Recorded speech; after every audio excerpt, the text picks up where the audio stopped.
Beliau menyebutkan bahwasanya saya tidak memiliki banyak ibadah, tidak memiliki banyak zikir dan lain sebagainya, tetapi aku berharap kepada Allah Subhanahu wa ta'ala untuk merahmatiku dengan aku berusaha untuk berkhidmah, menolong kepada sesama. Bahkan Al-Habib Abdul Qadir bin Ahmad As-Sagaf, seorang yang tokoh di zamannya,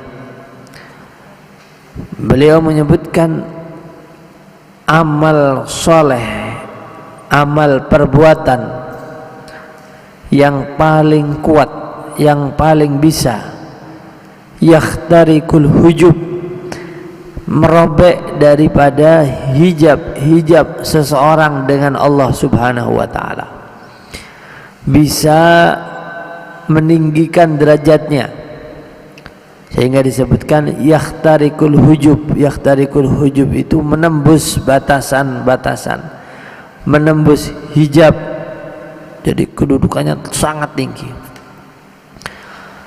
Di antara hal perkara amal soleh yang sangat menyebabkan seseorang itu mampu menembus hijab antara dia dengan Allah, sehingga karena hijab tersebut ditembus sehingga sangat dekat dengan Allah, kedudukannya tinggi di sisi Allah, adalah qada'u hawaijil muslimin, adalah berusaha membantu menyelesaikan hajatnya kaum muslimin. Ini perkara yang sangat luar biasa, dan ini yang sangat diperhatikan oleh mereka para salafus saleh. Di sisi lain mereka banyak beribadah, berzikir dan lain sebagainya, tetapi yang amat menonjol adalah usahanya di dalam melapangkan atau menyampaikan hajat kaum muslimin. Rata-rata manaqib Al-Habib Muhammad bin Idris Al-Habsyi, manaqib ini, manaqib biografi, rata-rata semacam itu, karena mereka tahu persis hal ini yang sangat dicintai oleh Allah Subhanahu wa ta'ala, ya. Sehingga dengan apa saja yang Allah berikan kepada mereka, mereka di kala itu, di zaman itu, dekat dengan penguasa. Bukan lantas kemudian digunakan untuk menjilat penguasa, tidak, tetapi untuk menyampaikan aspirasi, hajat orang-orang di bawah, rakyat, dan disampaikan. Karena mereka didengar perkataannya, didengar kalimatnya, penguasa pun segan. Tidak lain, tidak bukan untuk menyampaikan atau menyelesaikan hajat-hajat kaum muslimin. Dan ini jauh lebih sangat dicintai oleh Allah Subhanahu wa ta'ala daripada orang-orang yang hanya memfokuskan dirinya untuk beribadah dan acuh tak acuh, tidak ngurus. Yang penting saya kan beribadah cukup. Tidak. Orang lain kesusahan, tidak ada tergelitik di dalam hatinya, tidak ada keinginan, tidak ada usaha untuk membantu sesama dengan yang penting saya, yang penting saya.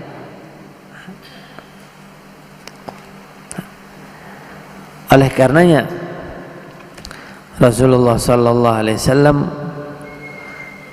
di dalam hadis yang lain menyebutkan, barang siapa yang senang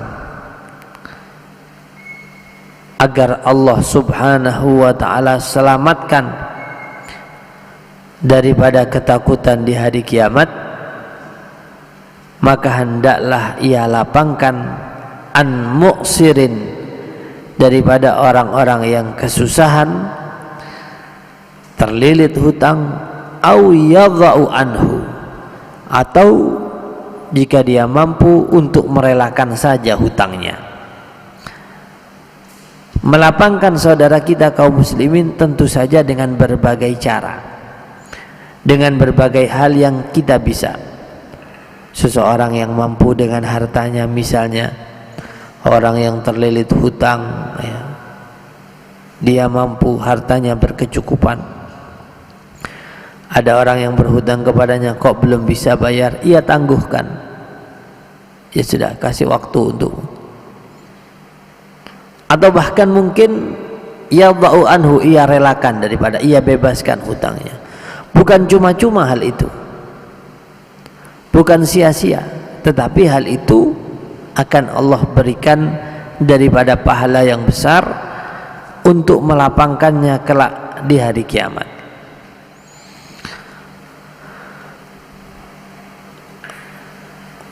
Sehingga bahkan kabar gembira yang lain, barang siapa yang mampu menyelesaikan hajatnya muslim daripada hajat dunia, maka Allah akan menyelesaikan 70 hajatnya min hawaijil akhirah, daripada hajat-hajat akhiratnya. Adnaha al-maghfirah, paling minimnya adalah ampunan Allah. Ampunan Allah akan ia raih. Selain itu 70 hal lainnya Allah akan berikan kepadanya. Keinginannya surga, bidadari, kebaikan akhirat dan lain sebagainya, Allah akan berikan kepadanya.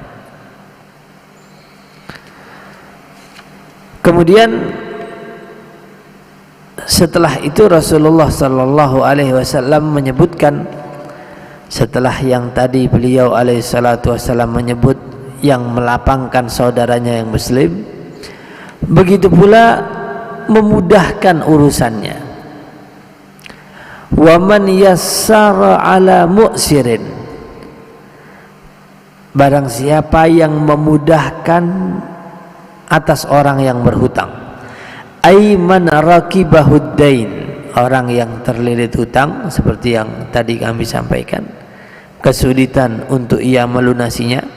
Tetapi tentu saja benar, ya, kesulitan memang dia dalam keadaan sulit, posisi yang sulit, belum bisa melunasi hutangnya kepada kita misalnya, memang dalam posisi yang semacam itu. Karena memang hutang ini seseorang bergantung niatnya. Kadang memang ada orang yang dihutami memang niat tidak bayar, nah, ini yang repot. Sudah memang dia, maka sulit ia akan membayar. Bahkan ketika punya harta pun, ada rezeki pun, dia tidak akan membayar. Ini karena sudah tidak ada niat. Tapi selama seseorang itu memang niat untuk membayar, ada keinginan, ada kemauan untuk melunasi hutangnya, maka insya Allah Allah akan memberinya jalan, memberikan solusi baginya untuk ia melunasi hutangnya. Bahkan di dalam kitab An-Nujum Az-Zahirah, ya, yang disusun oleh Al-Habib Zain bin Ibrahim bin Smith, doa-doa disebutkan ketika seseorang hendak berutang, dia bertawajuh dengan hatinya memohon kepada Allah, Allahumma alaika tadayantu, ya Allah, dengan memohon pertolonganmu aku ini berhutang, ya Allah, maka bantulah aku untuk melunasinya. Maka insya Allah akan diberikan bantuan oleh Allah untuk melunasi hutangnya. Ketika seseorang berniat untuk melunasi hutangnya, maka Allah akan membantunya. Tapi kalau sudah tidak berniat, hingga disebutkan di dalam hadis, matlul ghaniyyi zulmun, matlul ghaniyyi, menunda-nunda orang yang sudah memiliki kemampuan untuk melunasi hutangnya tapi tidak dilunasi-lunasi, ditunda-tunda, itu merupakan sebuah kezaliman. Dia punya hutang, dia mampu melunasi, masih ditunda-tunda, nanti aja, nanti. Ini merupakan sebuah kezaliman. Oleh karenanya kata Nabi sallallahu alaihi wasallam, barang siapa yang memudahkan, ya, orang yang sedang dililit hutang, dia dililit hutang atau dia berhutang kepada kita misalnya, atau dia berhutang kepada orang lain misalnya, dia belum bisa membayar, maka yassarallahu alaihi fid dunya wal akhirah, ia memudahkan orang lain yang sedang berhutang, maka Allah akan memberikan kemudahan baginya di dunia sampai di akhirat. Memudahkan saudara kita yang sedang berhutang, baik dengan bersedekah, membantunya dengan bersedekah supaya dia bisa melunasi hutangnya, atau ibra, atau bahkan membebaskan hutang tersebut, atau indharin ila maisarah, seseorang menangguhkan hutangnya. Orang berhutang kepada kita, telah datang tempo waktunya, ia belum bisa membayarnya, ya sudah, saya berikan waktu lagi tambahan bulan depan. Sebetulnya bulan ini sudah jatuh tempo, tapi saya belum bisa membayar. Ya sudah, saya berikan waktu sampai bulan depan ditambah. Dan ini bukan sia-sia, bahkan dihitung setiap hari adalah seakan-akan kita bersedekah kepadanya. Orang hutang kepada kita 10 juta, datang tempo waktunya kok belum bisa membayar, ya sudah, saya berikan waktu lagi sampai bulan depan. Maka setiap hari dihitung seakan-akan kita bersedekah kepadanya 10 juta. Siapa di antara kita yang bersedekah setiap hari 10 juta? Tidak ada. Ini dihitung setiap hari 10 juta sedekah kepadanya. Menangguhkan, ditangguhkan 2 bulan, tambah lagi, setiap hari dihitung. Tapi sayangnya banyak yang tidak terpengaruh dengan ajakan yang semacam ini. Banyak yang tidak menggubrisnya, sementing wayai bayar, bahkan dan lain-lain. Tidak ada keinginan untuk meraih fadilah keutamaan yang semacam ini. Padahal ini fadilahnya luar biasa. Menangguhkan orang yang sedang berhutang, maka dihitung setiap hari ia bersedekah kepadanya dengan jumlah tersebut. Au ibra, apalagi sampai membebaskannya. Bahkan di dalam keterangan yang lain, barang siapa yang menangguhkan hutang orang yang berhutang kepadanya, maka Allah akan menangguhkan daripada ajalnya sampai dia bertobat. Sebelum meninggal Allah berikan kepadanya tobat. Dia menangguhkan hutang saudaranya, maka Allah subhanahu wa ta'ala akan menangguhkannya sampai ia bertobat. Masya Allah, luar biasa. Diberikan kesempatan bertobat kepada Allah sebelum datangnya ajal. Orang kalau sudah meninggal dunia, ya, ketika belum bertobat maka bahaya.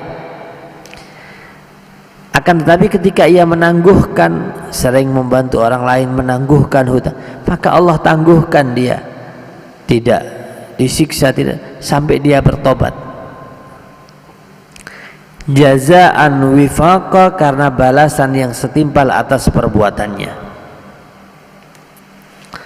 Sehingga disebutkan anna rajulan kana yudayinun nas. Dulu ada seseorang kebiasaannya sering memberikan hutang kepada orang-orang, ya, sering menghutangi orang, ya tentu saja orang yang berkecukupan, memiliki harta. Kebiasaannya adalah sering memberikan hutang kepada orang-orang. Wa kana yaqulu li fatahu, dan ia mengatakan kepada petugasnya atau pegawainya yang ia suruh untuk menagih hutang, disuruh, kamu tagih hutangnya ini, hutang orang itu hutang kepada saya. Dia menyuruh kepada pegawainya tersebut, idza ataita mu'siran, kalau yang kamu tagih itu dalam keadaan sulit, tidak bisa membayar, kesulitan, fatajawaz anhu, maka biarkan saja. La'allallaha an yatajawaza anna, karena semoga Allah memaafkan kita. Falaki Allahu azza wa jalla fatajawaza anhu, maka sepeninggal ia setelah meninggal dunia, Allah pun memaafkannya. Coba lihat. Maka hal-hal yang semacam ini adalah cita-cita ketika seseorang hendak mencari harta, mengumpulkan uang dan lain sebagainya. Niatkan hal yang semacam ini. Kalau saya nanti memiliki harta, saya niat ingin memberikan hutang kepada orang lain, membantu orang lain. Maka hal-hal yang semacam ini yang akan menjadikan harta seseorang itu penuh berkah. Bahkan akan dimudahkan ia untuk memperoleh harta tersebut oleh Allah Subhanahu wa ta'ala. Cari harta yang banyak, tetapi bukan untuk ia timbun. Saya harus memiliki harta yang banyak, jadi orang kaya misalnya dan lain sebagainya, tetapi bukan untuk saya timbun, tidak. Tetapi saya punya niat, saya kok kepingin di dalam kehidupan yang sebentar ini, fana ini, saya harus berbuat. Pokoknya saya harus punya basmah atau sidik jari yang saya tinggalkan di atas muka bumi ini. Ketika saya berpulang, saya harus punya jasa, saya harus punya kenangan, saya harus punya nama baik yang saya tinggalkan. Harus punya orang cita-cita semacam itu. Sehingga ketika hal ini ia camkan, maka ia akan berusaha mencari harta, cari harta yang banyak, tetapi punya hajat yang semacam itu. Cita-citanya bukan untuk menumpuk, untuk berbangga-bangga, hanya untuk sekedar supaya punya mobil yang mewah dilihat. Saya harus punya harta, karena saya tahu saya ingin membantu orang lain, memberikan hutang kepada orang lain, melapangkan orang-orang banyak memiliki hajat. Saya harus yang semacam ini. Sehingga dikatakan oleh salah seorang saleh, ketika muridnya hendak bekerja dan lain sebagainya, minta wasiat, kata orang yang saleh tersebut, niatkan engkau untuk nasruddin, ya, untuk membantu agama, maka engkau akan diberkahi, engkau akan dibantu untuk memperoleh hartamu tersebut dengan cara yang baik, yang berkah. Niatkan, saya niat mencari harta untuk membantu agama ini, dan benar-benar. Maka disebutkan di dalam keterangan tadi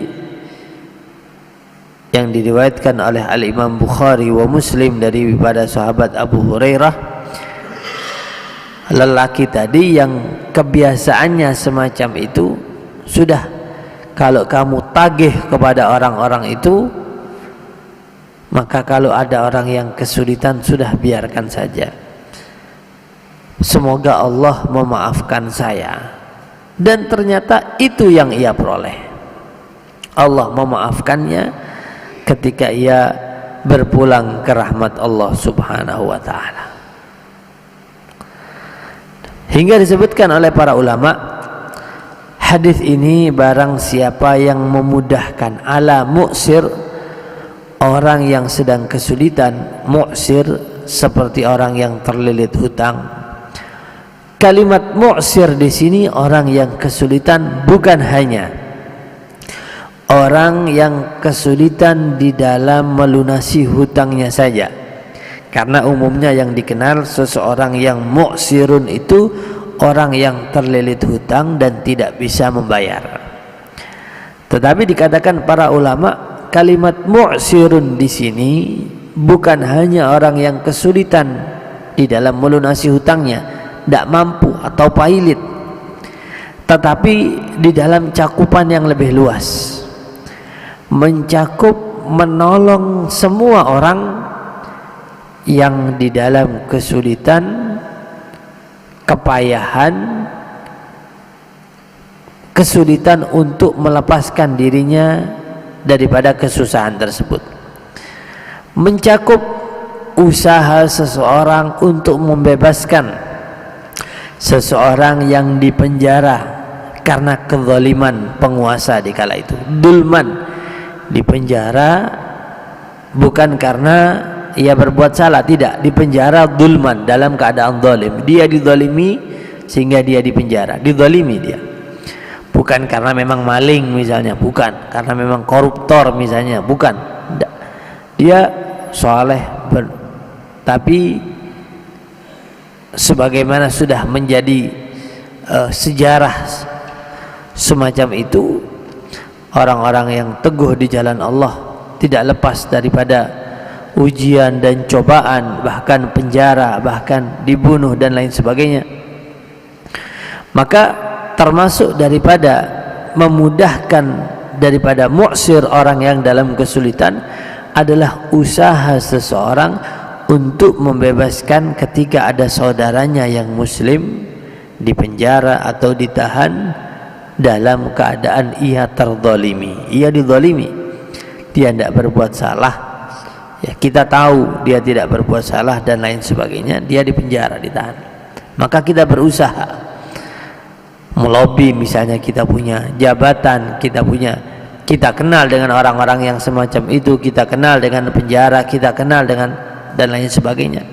Kita berusaha bagaimana caranya supaya orang ini lepas dari penjara, wong dia dizalimi kok. Ini termasuk bagian daripada hadis ini. Dan hal-hal yang semacam itu dengan berbagai bentuknya usaha kita, usaha seseorang untuk menolong orang lain, masuk di dalam hadis ini. Membantu orang lain dari kesusahannya, maka Allah Subhanahu wa ta'ala akan memudahkannya, bukan hanya di akhirat, fid dunya wal akhirah, di dunia sampai di akhirat. Oleh karena itu hendaklah kita berusaha sebisanya dengan apa saja yang Allah berikan kepada kita, yang bisa dengan tenaganya, yang bisa dengan ucapan kalimatnya, tafadhal, yang bisa dengan jabatannya, ya jabatannya. Ini yang akan kemudian membuat masyarakat atau membuat situasi dan kondisi menjadi lebih baik.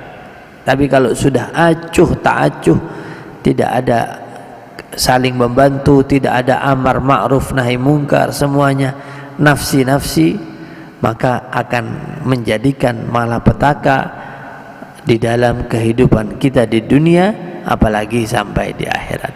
Mudah-mudahan Allah Subhanahu wa ta'ala menjadikan kita sebagai hamba-hambanya yang Allah jalankan, Allah mudahkan melalui tangan-tangan kita. Allah jadikan kita sebagai orang-orang yang bisa memudahkan, melapangkan, membantu saudara-saudara kita kaum muslimin, kaum mukminin. Dijadikan oleh Allah kita menjadi orang-orang yang semacam itu. Amin, amin ya rabbal alamin.